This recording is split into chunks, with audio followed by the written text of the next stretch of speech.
Kevin is walking down the street and he sees little Johnny with a black eye. He asks him what happened. Little Johnny says, "Well, I was in church." Kevin interrupts, "Church? How do you get hurt in church?" Little Johnny explains, "Well, I was sitting behind Katie, and after a while, what with all the standing, sitting, and kneeling, I noticed she had developed a wedgie. Now, me being a nice young man, I pulled it out for her. She turned around and whacked me." Kevin shakes his head. "I can't believe you did that," and continues walking. A week later, he sees little Johnny again, and he has another black eye. He asks him what happened this time, and little Johnny responds, "Well, I was in church again." Kevin explodes. "Church again? How do you keep getting hurt in church?" Little Johnny explains, "Well, I was sitting behind Katie again," and Kevin blurts out, "Don't tell me you did it again?" Little Johnny shakes his head. "I did not, but after all of the standing, sitting, and kneeling, I noticed the wedgie again. This time her sister was with her, and she pulled it out for her. Now I know she doesn't like that, so I pushed it back in." A cowboy in Texas gets pulled over by a state trooper for speeding. The trooper started to lecture the cowboy about his speeding. On and on he went. Finally, the trooper got around to writing out the ticket. As he was doing that, he kept swatting at some flies that were buzzing around his head. The cowboy says, "Y'all having some problem with circle flies?" The trooper stopped writing the ticket and said, "Well, yeah, if that's what they're called, but I never heard of no circle flies." "Well, sir," the cowboy replies, "circle flies hang around ranches. They're called circle flies because they're almost always found circling around the back end of a horse." The trooper says, "Oh," and goes back to writing the ticket. But a moment later, he stops and says, "Are you calling me a horse's ass?" "No, sir," the cowboy replies. "I have too much respect for law enforcement to call y'all a horse's ass." "That's a good thing," the trooper says, and goes back to writing the ticket. After a long pause, the cowboy says, "Hard to fool them circle flies, though." A trucker pulled into his regular truck stop diner. Noticing there was a new blonde waitress, he thought he could confuse her with his order. He said, "I want 3 flat tires, a pair of headlights, and a pair of running boards." The brand new blonde waitress, not wanting to appear stupid, went to the kitchen and said to the cook, "This guy out there just ordered 3 flat tires, a pair of headlights, and a pair of running boards. What does he think this place is, an auto parts store?" "Nah," the cook said. 3 flat tires means 3 pancakes. A pair of headlights is 2 eggs sunny side up. And running boards are 2 slices of crispy bacon." "Oh, okay," said the blonde. She thought about it for a moment and then spooned up a bowl of beans and gave it to the customer. The trucker said, "Ha, this isn't what I ordered." She smiled and said, "I know, but while you were waiting for the flat tires, headlights, and running boards, I figured you might want to gas up."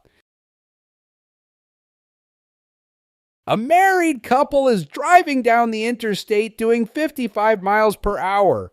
The husband is behind the wheel. His wife looks over at him and says, "Honey, I know we've been married for 15 years, but I want a divorce."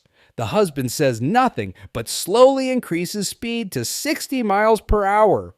She then says, "I don't want you to try to talk me out of it because I've been having an affair with your best friend and he's a better lover than you." Again, the husband stays quiet and just speeds up as his anger increases. She says, "I want the house." Again, the husband speeds up and now is doing 70 miles per hour. She says, "I want the kids too." The husband just keeps driving faster and faster. Now he's up to 80 miles per hour. She says, "I want the car, the checking account, and all the credit cards too." The husband slowly starts to veer toward a bridge overpass piling as she says, "Is there anything you want?" The husband says, "No, I've got everything I need." She asks, "What's that?" The husband replies, just before they hit the wall at 90 miles per hour, "I've got the airbag." A young man was walking through a supermarket to pick a few things when he noticed an old lady following him around. Thinking nothing of it, he ignored her and continued on. Finally, he went to the checkout line, but she got in front of him. "Pardon me," she said. "I'm sorry if my staring at you has made you feel uncomfortable. It's just that you look just like my son who just died recently." "I'm very sorry," replied the young man. "Is there anything I can do for you?" "Yes," she said. "As I'm leaving, can you say goodbye, Mother? It would make me feel so much better." "Sure," answered the young man. As the old woman was leaving, he called out, "Goodbye, Mother." As he stepped up to the checkout counter, he saw that his total was $150. "How can that be?" he asked. "I only purchased a few things."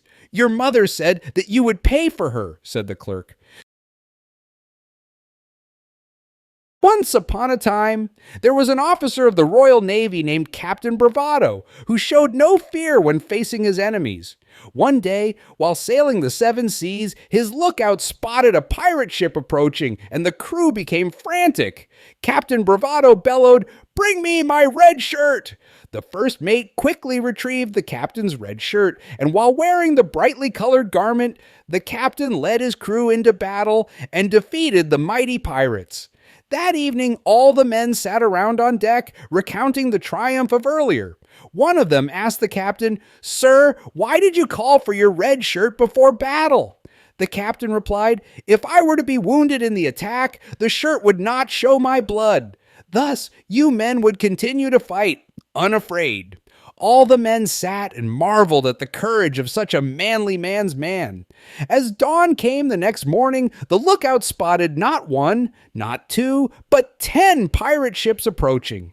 The crew stared in worshipful silence at the captain and waited for his usual orders. Captain Bravado gazed with steely eyes upon the vast armada arrayed against his ship, and without fear turned and calmly shouted, "Bring me my brown pants!"